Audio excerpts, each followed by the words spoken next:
Hey, what's up you guys, it's Dorothy and welcome back to my channel. In today's video, we're going to go into chapter 17 of 113 Minutes by James Patterson and Max DeLallo. So let's get right into this video. This video may contain sensitive topics and foul language. If you do not wish to continue, I suggest you click off the video now. You have been warned. Also, two things. My AC is going, so you hear that, and then once that stops you may hear a buzzing noise. It's because my baby monitor is on because my daughter is asleep in the next room, but I shut the doors, that way I wouldn't wake her up while doing this. So anyways, 5 minutes and 30 seconds. Special Agent Mason. Randolph had just stepped in one heaping pile of shit. No, not the actual kind. He'd spent enough time on farms and ranches in his 41 years to know never to take a single step without looking down. But it had been over 2 months since Key Bank stick up in plain view. It had been over 2 months since the Key Bank stick up in plain view, and he and his team were still at square one until now, with no real leads but no repeat robberies. Either many of his department had started hoping it was one-off thing, a single crime committed by a couple of ballsy amateurs who just happened to get really lucky, but as Mason had argued in staff meeting after staff meeting, he never bought that for a second. He firmly believed the Bureau was chasing some exponentially smart and special bad guys who were only getting started. He begged and pleaded to keep the case active and to put more bodies on it, but around week 6 his supervisor pulled the plug, so Mason kept working the investigation on his own time, coming in early and staying late to follow up leads all by himself, calling in every favor he had to interview more witnesses and canvas party supply stores to find who bought those masks. The fact was, when Mason Randolph sunk his teeth into a juicy case like this one, he was like a pit bull with a raw steak. He was never going to let go until justice was served. He was convinced the suspects were going to strike again the moment he heard about Golden Acres. He knew they had.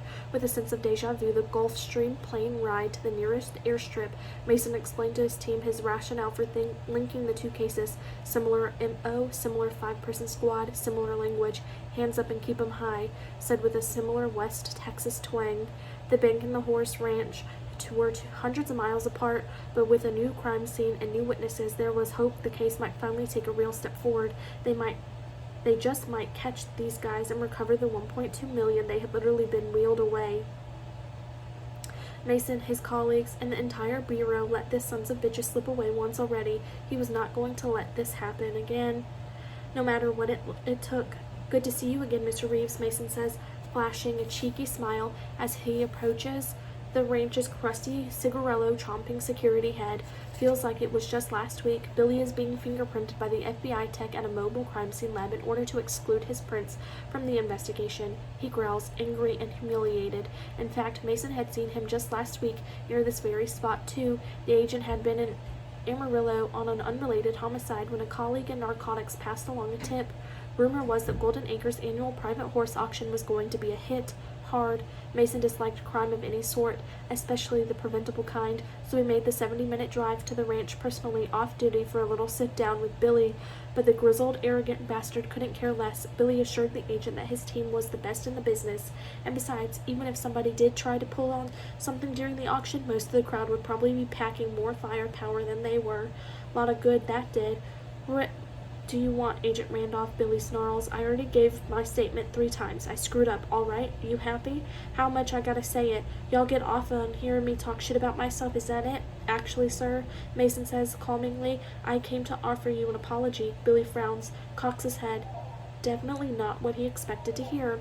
When we met last week, Mason continues, I failed to impress you upon the urgency of the threat to your auction. I'm sorry if I had. I'm sure you had. Your boys would have increased the range of security and prepared for it accordingly. Probably would have thwarted it too. Billy eyes Mason warily, then appreciatively. Damn right we would have.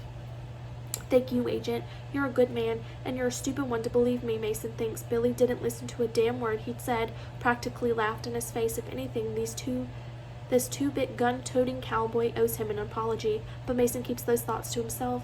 He knows there's no point in going to war with one of the best witnesses he's got, so today he'll be the mature one. Besides, a big reason he got to be one of the region's top agents is in the first place is his finely honored instinct for when to use vinegar and when to use honey. And if you think of anything else, Mr. Reeves, you've got my card, right? With a tug on the brim of the cowboy hat, Mason heads out the door. Next, he walks around all the ranch's grounds silently, taking everything in. He works best this way, soaking in the big picture, gradually narrowing in on the little stuff, and letting his brilliant mind wander and play and make connections. Mason sees a team of white-suited techs exiting the stable, holding in their gloved hands an old leather bag that resembles a violin case. Interesting. Inside the building and across the lawn, techs are extracting bullets, collecting spent shell casings, and snapping pictures. At the valet stand, still others are making a plaster mold of the tire tracks of what witnesses say was a mid-1900s F-150 the bad guys used to make their escape. Mason surveys the complex crime scene solemnly. Yep, this is one big old pile of shit, and he's up to his knees. Come in it. Sweating like a pig in July, Texas heat, Mason dabs at his brow with a lacy handkerchief embroidered with his initials that he keeps tucked in his suit's left breast pocket.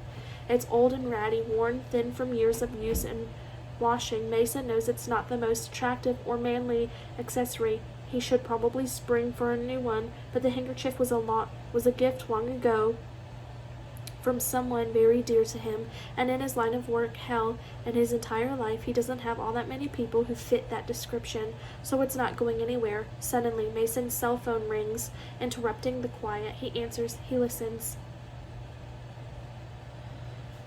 He can barely contain his excitement. Thank you, detective. Sounds like the case just broke wide open. Mason hangs up and jogs back to the car.